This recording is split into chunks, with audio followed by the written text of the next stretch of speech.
নমস্কার, সবাই কেমন আছেন? আরপি ফ্যামিলি কুকিংয়ে আপনাদের সবাইকে স্বাগত জানাই।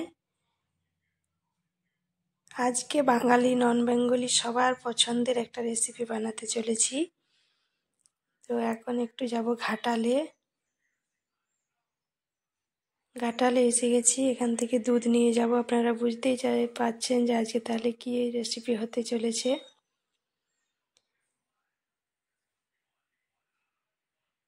এই দুধ থেকে পনির বানাবো, পনির বানিয়ে আপনাদেরকে দেখাবো। এখন শীতকালে মটর খুব ভালো পাওয়া যায়, সবুজ মটর দিয়ে পনির রান্না করব আজকে। ঘাটাল থেকে দুধ নেওয়া হয়ে গেছে, এবার বাড়ি ফিরে এসেছি। এখানে মটরটা ছাড়িয়ে নেব। দুটো মাঝারি মাপের দুটো টমেটো নিয়েছি, দুটো পেঁয়াজ নিয়েছি, 1 ইঞ্চি মতো একটা আদা নিয়েছি, 2-4 কোয়া রসুন নিয়েছি। এবার মটরটা ছাড়িয়ে নিলাম। সমস্ত সবজি নিয়ে নিয়েছি যেগুলো লাগছে। এবার রান্নাঘরে চলে যাব।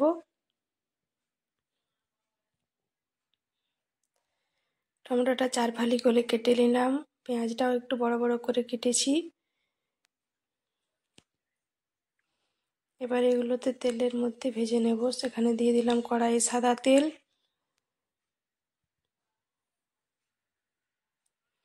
এখানে যেগুলো ভাজবো সেগুলো একসাথে নিয়ে নিয়েছি। কাজু, পেঁয়াজ, টমেটো, আদা, রসুন সব একসাথে তেলের মধ্যে ভেজে তারপরে তুলে নেব।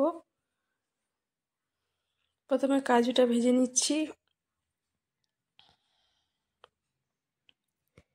এরপর এর মধ্যে দিয়ে দেব আদা আর রসুন।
যেগুলো বেটে নেবো সব এক এক করে ভেজে নিয়েছি। টমেটোটা ভাজা হয়ে গেছে। পনিরটা নুন হলুদ দিয়ে ভেজে তুলে রেখেছি। ওই তেলের মধ্যে এবার ওই কাজু, আদা, রসুন আর পেঁয়াজটা বাটা একসঙ্গে দিয়ে দিলাম। একটা তেজপাতা ফোড়ন দিয়ে বাটা মশলাটা দিয়ে ভালো করে এবার তেলের সঙ্গে কষে নেব।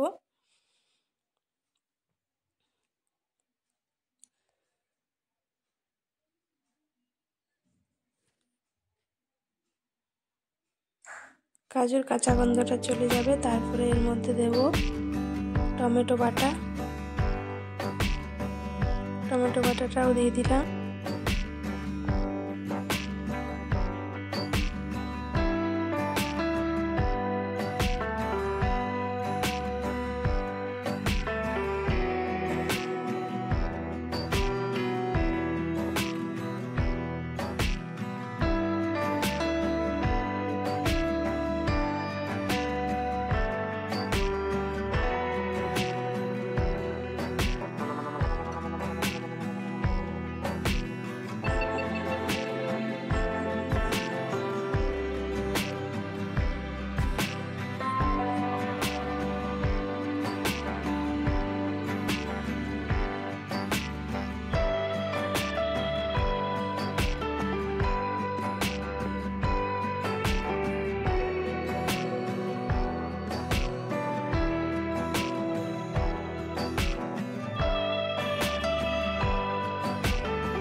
সমস্ত মশলা দিয়ে ভালো করে কষে পনিরটা দিয়ে দিয়েছি। এবার রান্নাটা হয়ে গেছে, নামিয়ে নেব।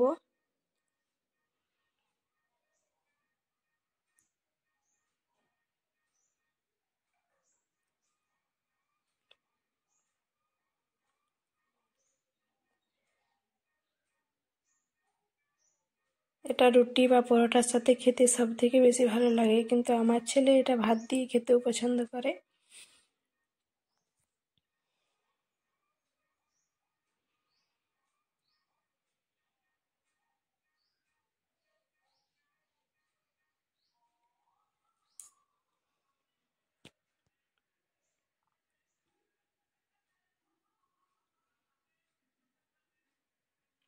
কেউ যদি পনিরটা সাদা সাদা রাখতে চান তাহলে পনিরের মধ্যে ভাজার সময় নুন হলুদ না দিয়ে শুধু এমনি ভাজলেই পনিরটা সাদা থাকবে।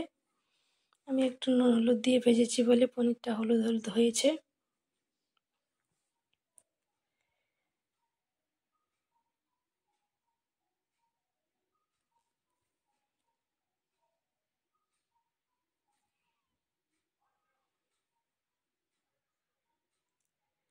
পনিরের মধ্যে ভালো মতো মশলা ঢুকে গেছে। কিছুক্ষণ ওই জন্য খুন্তি দিয়ে চালিয়ে নিলাম। এটা খুন্তি দিয়ে লাগাতার না চালালে নিচে লেগে যাওয়ার একটা চান্স আছে, যেহেতু গ্রেভিটা খুবই থকথকে হয়ে গেছে। এই জন্য কিছুক্ষণ নেড়ে নিতে হবে যাতে মশলা ভালো মতো ঢুকে যায়।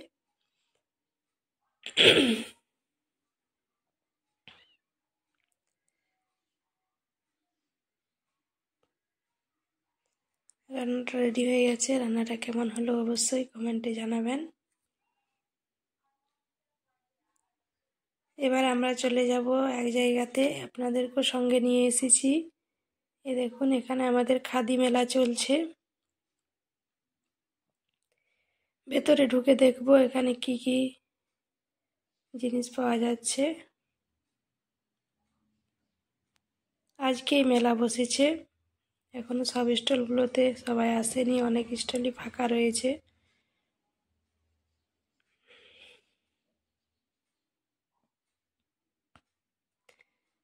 এখানে একটা ব্যাগের দোকান দেখতে পেলাম। এখানে দেখলাম হ্যান্ডলুম কাপড় কিভাবে তাঁতিরা বানায় সে একটা এখানে রাখা আছে। এখানে একজন চরখাতে সুতো কাটছে।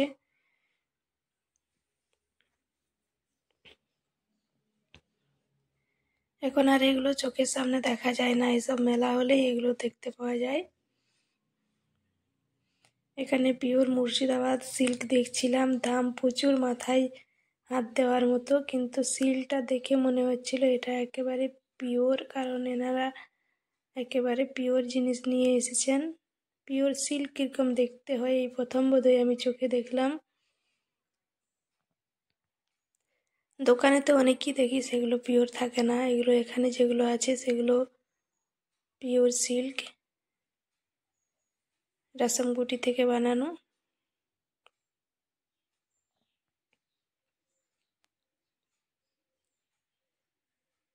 এখানে আরেকটা সিল্ক দেখছিলাম, কিনতে না পারি চোখে তো একটু দেখে নিই, ওই জন্য উনি বলছিলেন যে ছবি তুলে রাখছো।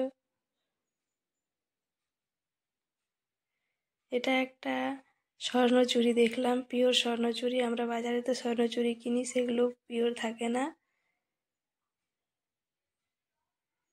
এটা একটা পিওর স্বর্ণচুড়ি। এখানে আরেকটা ছাপা পিওর সিল্ক দেখছিলাম।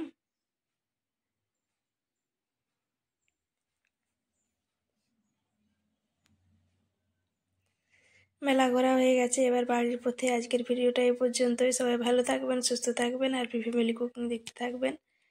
আর আমার রান্না যদি ভালো লাগে অবশ্যই চ্যানেলটি সাবস্ক্রাইব করবেন, পাশের ঘন্টিটা ক্লিক করে রাখবেন, আমার ভিডিও নোটিফিকেশন সবার আগে আপনার কাছে পৌঁছে যাবে।